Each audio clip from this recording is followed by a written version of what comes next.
The Hasselblad X2D was a camera that caught a lot of attention when it first arrived. It was beautiful to look at, incredibly well built, and delivered spectacular image quality thanks to its massive medium format sensor. But for all its strengths, there were always compromises.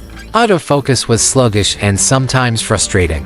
Customizability was limited compared to other premium mirrorless cameras. It felt more like a specialized tool for deliberate shooting landscapes, architecture, or portraits than the versatile street and travel camera Hasselblad wanted it to be. Now Hasselblad is back with the X2D2, and this second-generation model finally feels like the company is delivering on the promise of a medium-format camera that can compete in a wider range of shooting key situations. At first glance, you'd be forgiven for thinking this is the same camera. The overall silhouette is nearly identical, but the updates become clear as soon as you pick it up and start shooting. The first thing most people will notice is the new finish. Gone is the traditional black exterior, replaced with a subtle graphite gray that looks modern and sophisticated. The gold shutter button pops beautifully against it, giving the camera a stylish accent. The grip also features a new texture that feels a little like elephant skin, not actually taken from elephants, thankfully, which adds a reassuring tactile quality. These cosmetic touches alone make the camera stand out, but the real improvements are deeper. One of the most significant changes comes with the control scheme.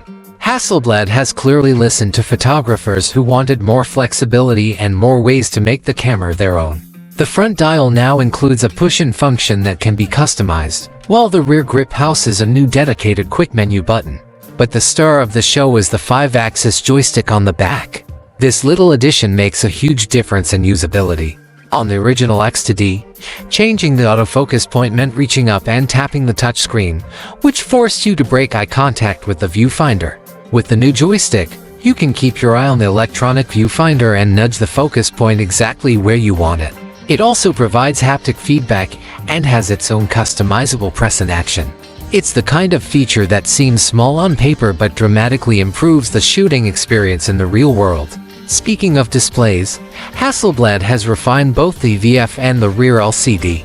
The electronic viewfinder now boasts 5.76 million dots of resolution and supports the P3 color space, which is particularly important for HDR shooting. There's no physical diopter anymore, it's adjusted digitally through the menu, which prevents accidental bumps mid-shoot. The rear screen, meanwhile, is a crisp 2.36 million dot display that tilts vertically, allowing waist-level shooting or overhead framing. It doesn't flip out to the side, but the tilting mechanism is smooth and practical for most scenarios. The camera continues to rely on CAF Type B cards for removable storage, but Hasselblad has also retained the unique internal 1TB SSD.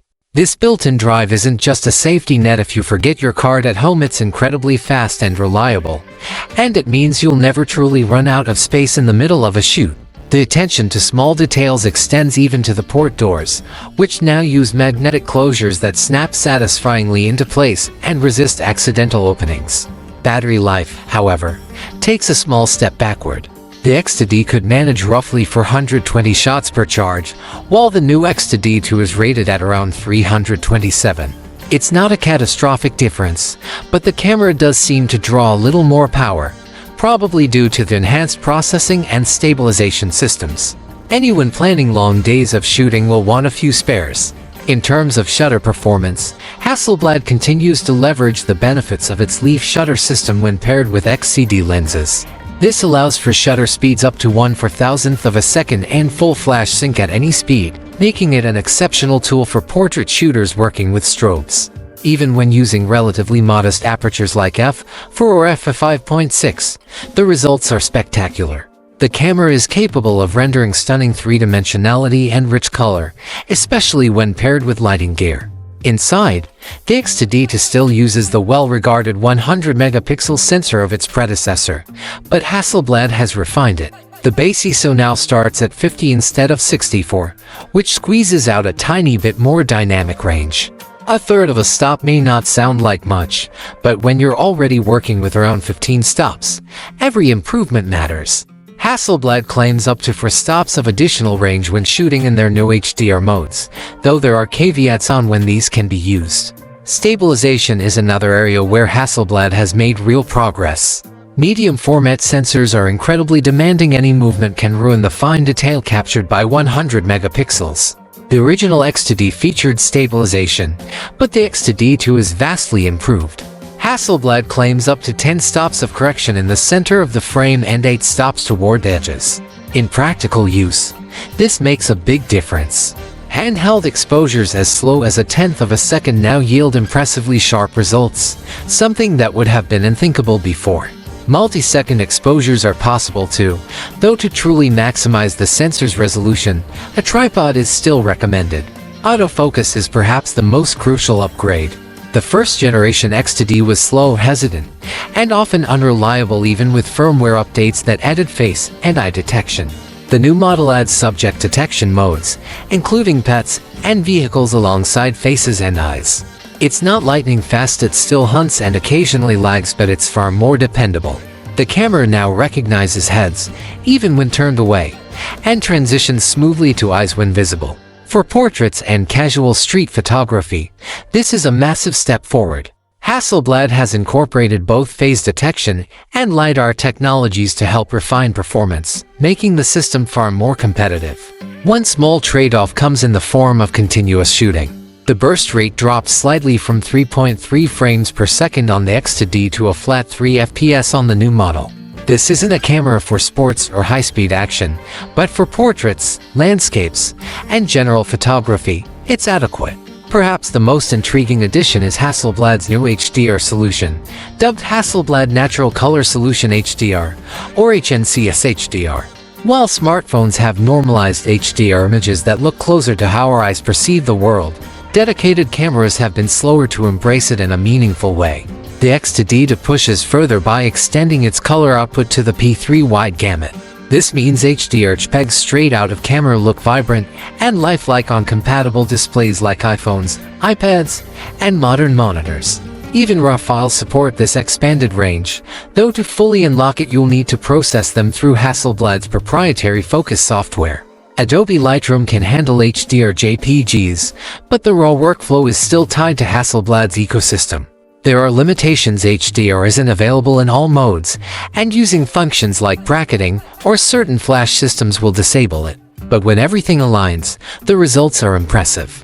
Images display with brighter highlights and richer shadow detail in a way that feels more true to life than standard files. So where does all of this leave the X2D2?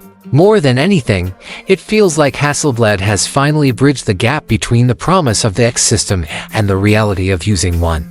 The original X2D was gorgeous but flawed to slow, to limited, and to frustrating in real-world scenarios outside of controlled environments. The X2D still isn't a speed demon, and it's not meant to compete with high-end sports cameras, but it's far more versatile. The joystick makes operation intuitive. The refined autofocus system inspires more confidence. The improved stabilization makes handheld shooting with a 100 megapixel sensor feasible in ways that seemed impossible just a generation ago. The HDR workflow, while not perfect, shows that Hasselblad is thinking about how images are displayed and consumed in the modern era. And of course, none of this comes at the expense of the hallmark Hasselblad image quality, which remains absolutely breathtaking. There are still areas to grow. Autofocus could be faster and offer more options for control over zones and tracking.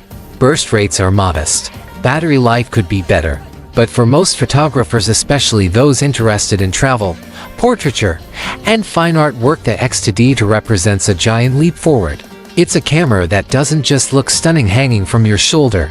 It finally feels as good to use as it does to admire. For years, Hasselblad has tried to make medium format more accessible and more versatile. And with the X2D, they've come closer than ever. It's not just a tool for careful, deliberate shooting anymore. It's a camera you can actually enjoy carrying into the street, taking on trips, or using for everyday moments with family and friends. And in that sense, it's not only an upgrade, it's a realization of the vision Hasselblad has been chasing all along.